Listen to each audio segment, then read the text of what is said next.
नमस्कार, मैं हूं रीनू। आप सभी दर्शकों का अन्नदाता कार्यक्रम में स्वागत करती हूं। हमारे देश का किसान जन का पोषक है, वह श्रम का देवता है, अन्नदाता है। उसमें ही भारत की आत्मा निवास करती है।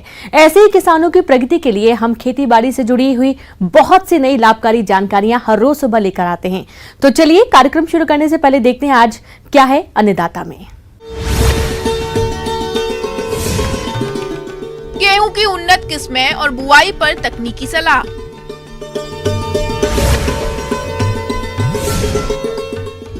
परवल की खेती से कमा सकते हैं अच्छा मुनाफा।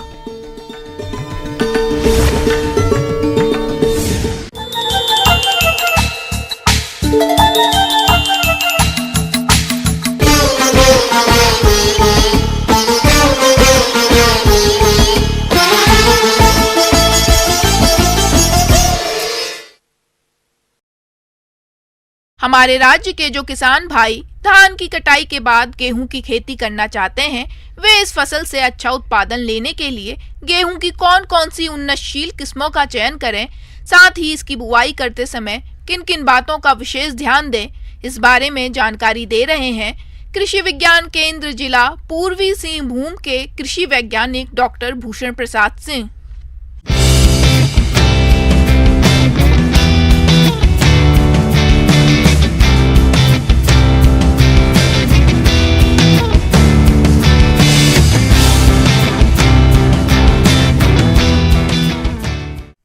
जो हमारी खेती के लिए जो क्या उपयुक्त फसलें हैं उसके बारे में और उनके कैसे उत्पादन को बढ़ाया जाए इसके बारे में हम बात करेंगे। सबसे पहले जो अभी रबी सीज़न हम लोग का स्टार्ट हो रहा है, तो इस रबी सीज़न के लिए तो इसमें एक मुख्य फसल हमारे देश में और हमारे बिहार, झारखंड इन राज्यों में गेहूं की एक फसल होती है। जो धान के बाद हम लोग गेहूं की फसल ले सकते हैं।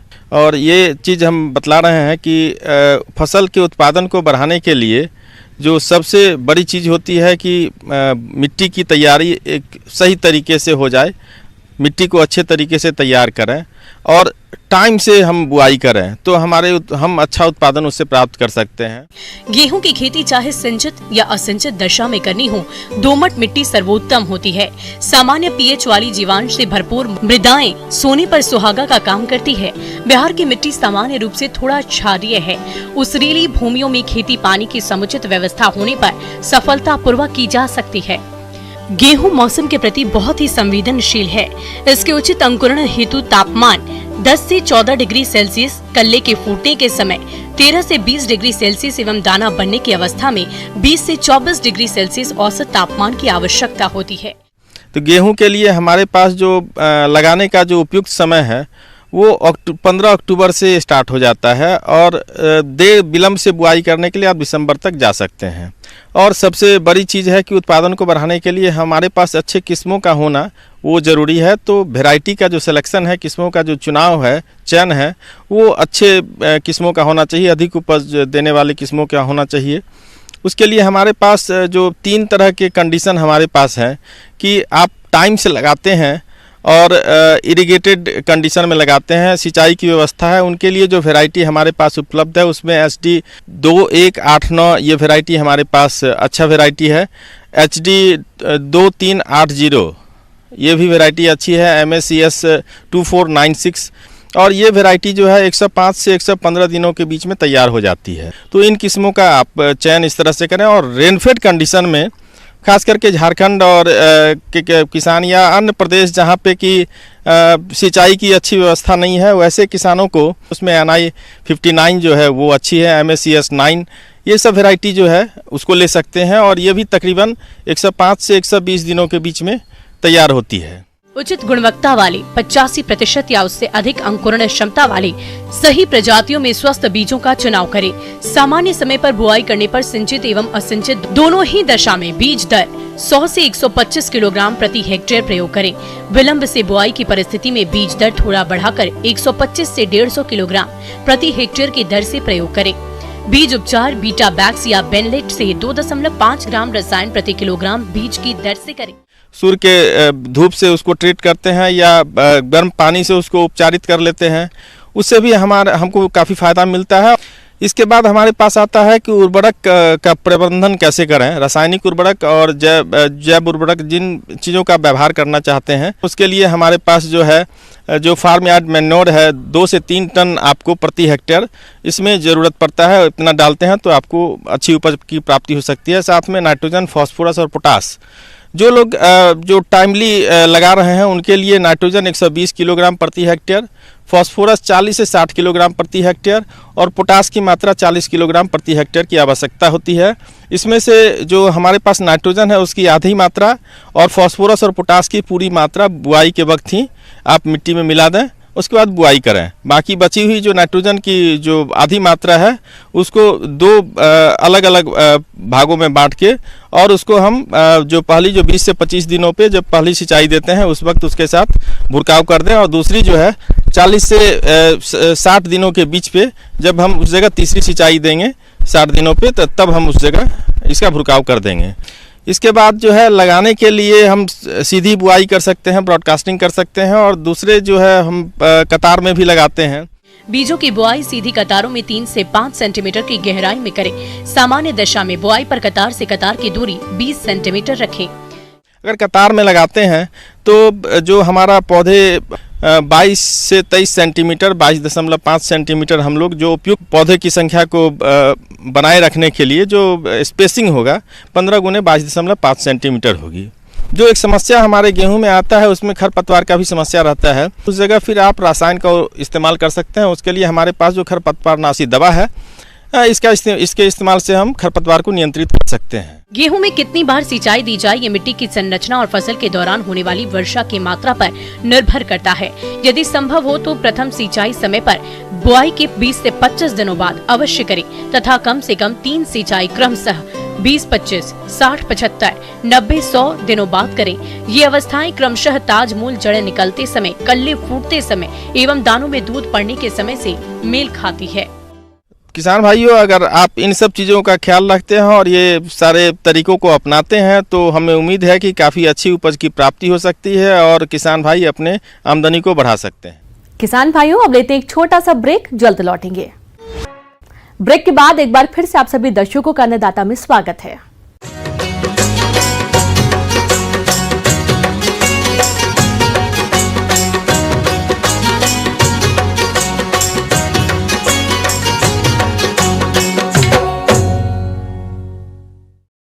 परवल की खेती प्रदेश के बहुत से किसान भाई करते हैं। फिलहाल इसकी शरतकालीन फसल की रोपाई का समय चल रहा है। अगर आप भी परवल की खेती करने जा रहे हैं तो अच्छी पैदावार लेने के लिए आप इसकी उन्नत किस्मों का चयन करें और रोपाई के समय वैज्ञानिक पहलुओं को अमल में लाएं, तभी इस फसल से अच्छा मुनाफा होगा। तो चलिए परवल की खेती के बारे में जानते हैं कृषि विज्ञान केंद्र जाले दरभंगा के कृषि वैज्ञानिक डॉक्टर सिराजुद्दीन से।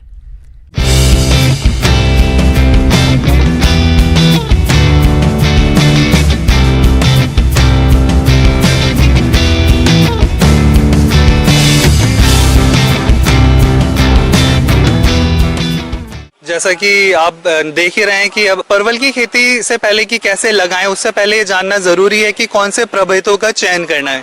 तो जो अगर हम इस एरिया की बात करें जो नदर्न इंडिया है तो हमारे पास राजेंद्र परवल 1 है, राजेंद्र परवल 2 है, हमारे पास स्वर्ण रेखा है, फिर हमारे पास स्वर्ण अलौकिक है, स्वर्ण सुरुचि है। ये जो प्रभेद हैं ये बहुत अच्छे माने गए हैं और इनकी उपज भी अच्छी पाई गई है। अब प्रभेद सिलेक्शन के बाद हमें ये देखना जरूरी है कि किस तरह की मिट्टी में आपकी जो परवल की है खेती हो सकती है। तो परवल की खेती हमें हमेशा जो बलुई दोमट मिट्टी होती है उसमें करनी चाहिए। वैसे हर प्रकार की जो मिट्टी है उसमें हो जाती है, बस हमें ये ध्यान रखना चाहिए कि जल निकास की वहाँ पर व्यवस्था होनी चाहिए, क्योंकि जो आपका परवल है वो आपका अगर वहाँ पर वाटर लॉगिंग कंडीशंस है उसको सहन नहीं कर पाता है। तो ऊंची जो जमीन है और बलुई दोमट मिट्टी जो हुई और जल निकास वाली जो जगहें हैं ये इसके लिए उपयुक्त मानी जाती हैं। परवल को उगाने से पहले खेत में कम से कम 3 जुताई करनी चाहिए। खेत की जुताई करने के बाद पाटा जरूर लगाएं। अगर हम परवल को ऊंची भूमि पर बो रहे हैं तो 30 गुणा 30 सेंटीमीटर का गहरा गड्ढा खोद लें।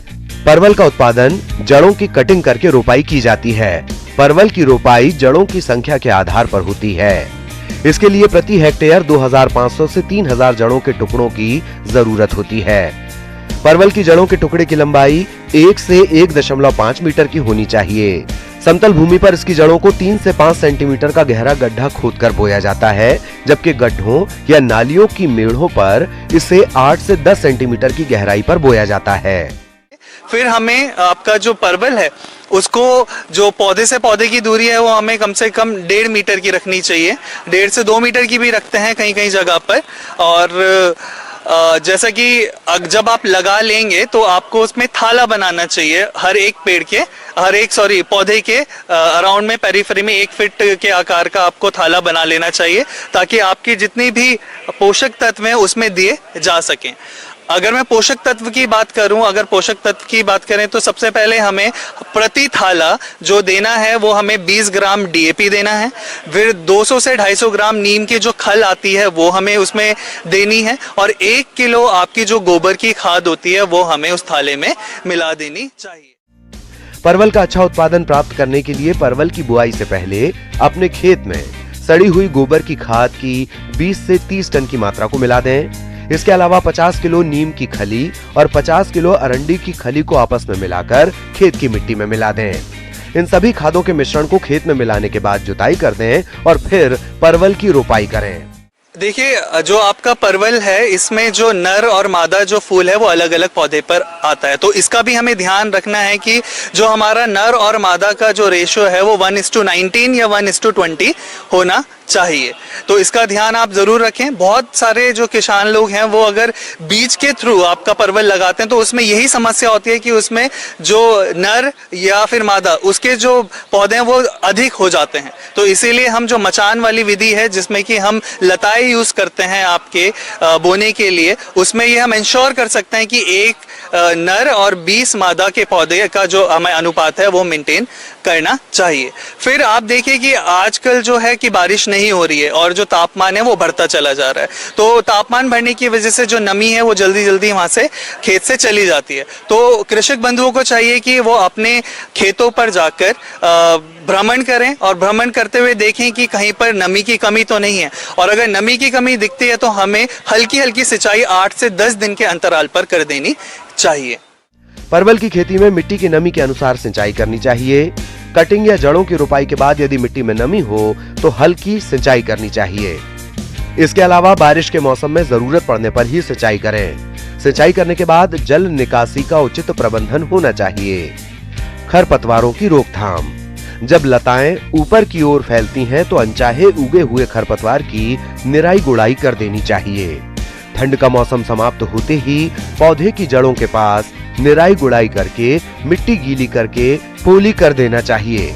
ऐसा करने से खरपतवार पर नियंत्रण पाया जा सकता है।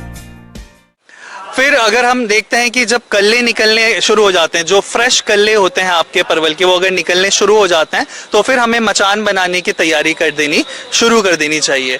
मचान बनाने के लिए हमें जो पंक्तियों से पंक्तियों की दूरी रखनी है वो 2 मीटर की रखनी है, और जब हम खंबे गाड़ देते हैं 2 मीटर की दूरी पर, फिर हमें उसके बीच में सुतली से हमें इस प्रकार से बनाना है कि एक मचान तरह का आपका क्रिएट हो जाए। तो मचान हमें बना लेना चाहिए। जो मचान है इसमें आपको देखना है कि बहुत ही मजबूत बने, क्योंकि अगर आगे आने वाले टाइम में वर्षा होती है तो वो उसमें टिकना चाहिए। फिर उसके साथ साथ एक मचान से दूसरे मचान के बीच में हमें 50 सेंटीमीटर का जो रास्ता है वो भी छोड़ना चाहिए, ताकि आपकी जो दबा छिड़कने का जो मतलब रास्ता है वो वहां से मिल पाए। जो भी अलग सस्य क्रियाएं हैं वो भी हमारी उसके थ्रू हो पाए। आगे और भी है खेती बाड़ी से जुड़ी बहुत सी रोचक जानकारियां। यहां रुकेंगे एक और छोटे से ब्रेक के लिए। ब्रेक के बाद एक बार फिर से आप सभी दर्शकों का अन्नदाता कार्यक्रम में स्वागत है।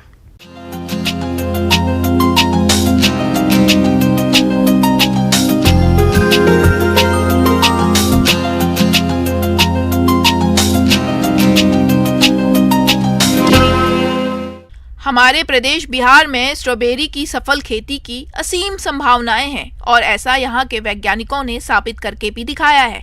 किसान भाई भी इसकी खेती करके अच्छा लाभ ले सकते हैं और जैसा कि अभी इसकी रोपाई हो चुकी है और रोपाई के बाद फसल का प्रबंधन ठीक ढंग से करना होगा। इस बारे में जानकारी दे रहे हैं बिरसा कृषि विश्वविद्यालय जिला रांची के बागवानी विशेषज्ञ डॉक्टर ए रब्बानी।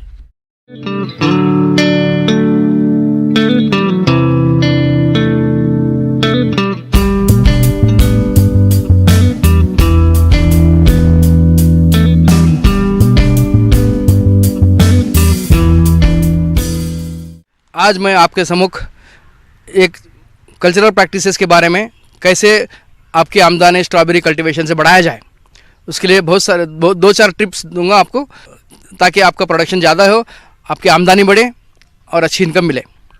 सबसे पहले आपको स्ट्रॉबेरी इतना डिलीशियस प्लांट है और उसकी न्यूट्रिशन बहुत ज़रूरी है।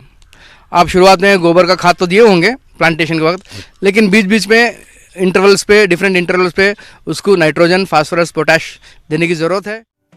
खाद एवं उर्वरकों के उपयोग का मुख्य उद्देश्य पौधों के समुचित विकास और बढ़वार के साथ ही मृदा में अनुकूल पोषण दशाएं बनाए रखना होता है।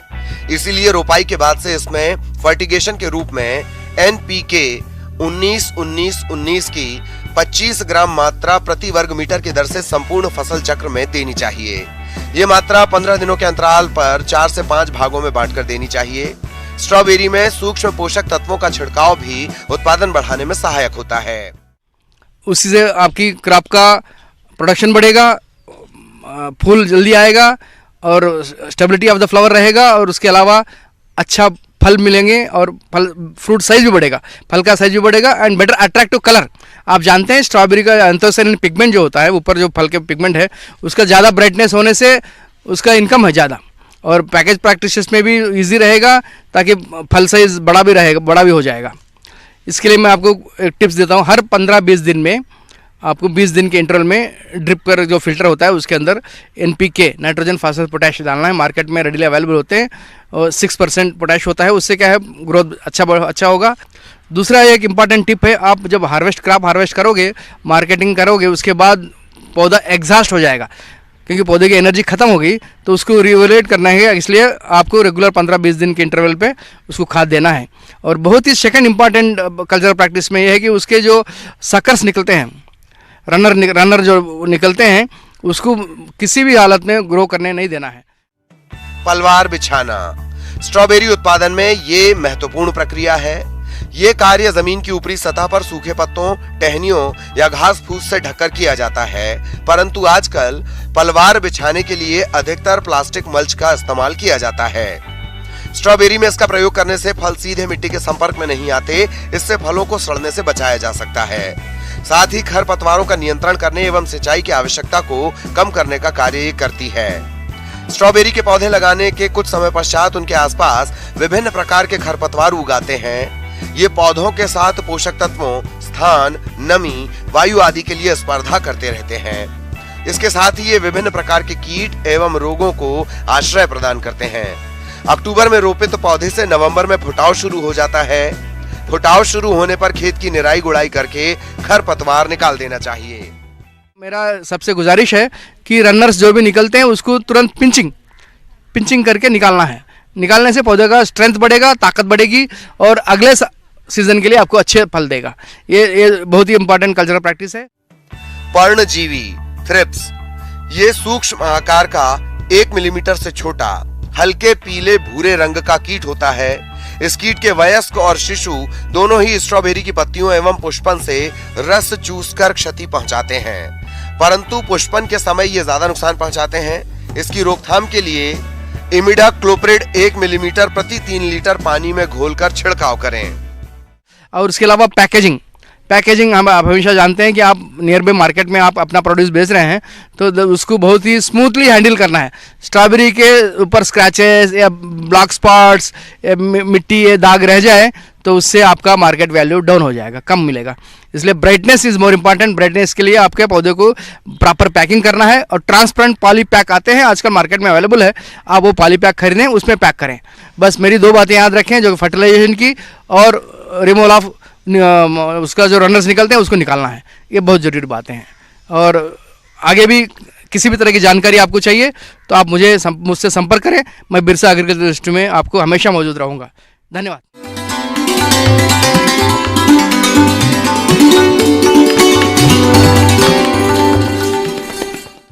आइए जानते हैं अन्नदाता निःशुल्क फोन के माध्यम से पूछे गए समस्याओं का समाधान।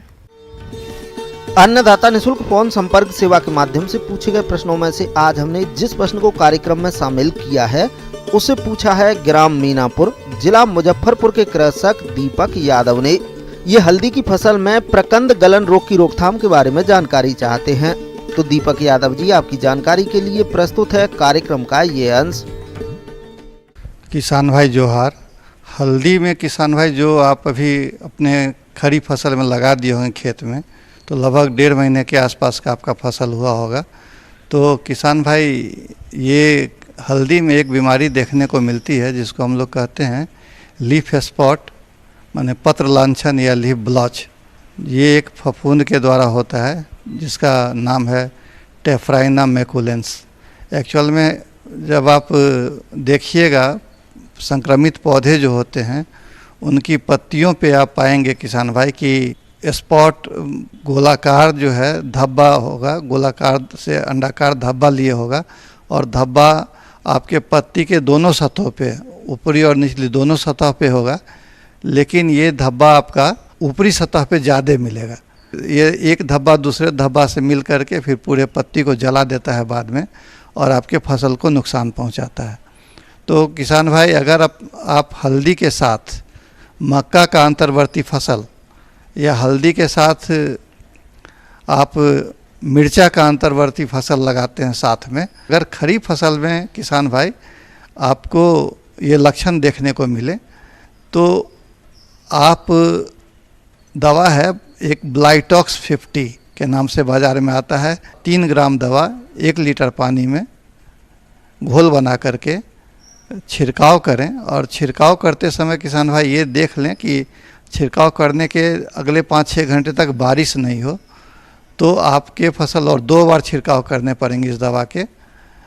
और छिड़काव करने के पहला छिड़काव करने के 2 सप्ताह बाद दूसरा छिड़काव करेंगे तो आपके फसल ये जो है पत्र लांछन जो हल्दी में है उससे बच जाएंगे और आपका फसल खुशहाल रहेगा। हल्दी का प्रकंद विगलन रोग, यह रोग पीथियम नामक फफूंद से होता है। इस रोग के लक्षण पत्तियों के निचली सतह पर दिखाई देते हैं। पत्तियों का किनारा मुरझाया हुआ दिखाई देता है और पत्तियां मुरझाने भी लगती हैं। रोग से ग्रसित पौधे के तने पर गहरे भूरे रंग के जल सित विक्षत या धब्बे दिखाई देते हैं जो तेजी से बढ़ते हैं जिससे पत्तियां सूख जाती है। संक्रमण जड़ से राइजोम तक फैलता है जिससे आंतरिक ऊतक विघटित हो जाते हैं और बाहरी त्वचा गलने लगती है। प्रकंदों का चमकीला नारंगी रंग भूरा हो जाता है और सड़े हुए प्रकंद से दुर्गंध आने लगती है। इसी प्रकार पर्णचित्ती रोग का प्रकोप होने पर पत्तियों पर बहुत सारी छोटी छोटी कत्थई रंग की चित्तियां बन जाती हैं। रोग ग्रसित पौधे की पत्तियां पीली पड़ने लगती है और सूख जाती है। इस रोग की रोकथाम के लिए किसान आधे घंटे के लिए मैनकोजेब 0.3% के साथ बीज प्रकंद का उपचार करे, फिर बुआई करे। अगर खड़ी फसल में ये रोग दिखाई दे तो तुरंत मैनकोजेब 2 ग्राम और कार्बन डाइजिम 1 ग्राम का प्रति लीटर पानी की दर से घोल बनाकर पौधों और उसके आसपास क्षेत्रों में ड्रेचिंग करें। हल्दी पत्ती धब्बा रोग की रोकथाम के लिए कॉपर ऑक्सीक्लोराइड 3 ग्राम दवा या मैनकोजेब 2 ग्राम दवा प्रति लीटर पानी में घोलकर छिड़काव करें। इस प्रकार के रोग फसल में आए ही इसके लिए प्रकंदों को उपचारित करके ही बोए। फसल के साथ मक्का या मिर्च की अंतर्वर्तीय खेती करें। 3 वर्षीय सही फसल चक्र को अपनाएं। खेत में अधिक जल जमाव नहीं होने दें। जिन क्षेत्रों में वर्षा का पानी अधिक समय तक जमा होता हो वहां पर उठी हुई क्यारियों में हल्दी की बुआई करें।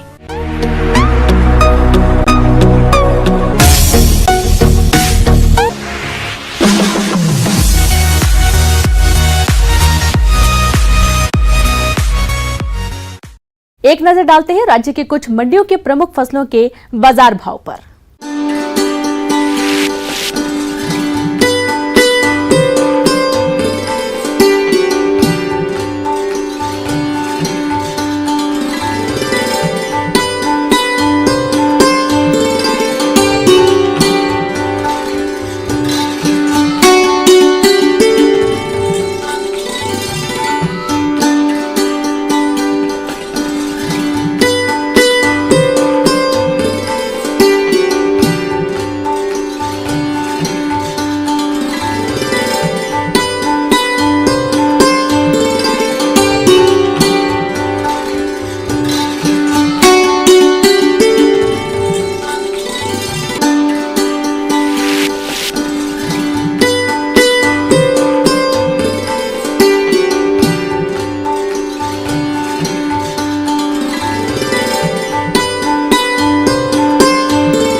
किसान भाइयों, कृषि संबंधित समस्या और सुझावों के लिए आप हमें इस पते पर संपर्क कर सकते हैं।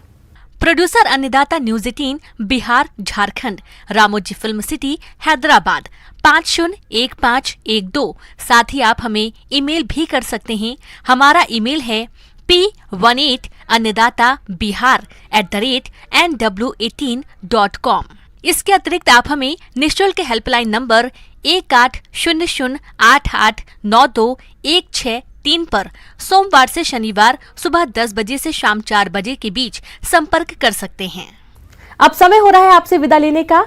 कल फिर मुलाकात होगी कृषि से जुड़ी महत्वपूर्ण जानकारियों के साथ। नमस्कार।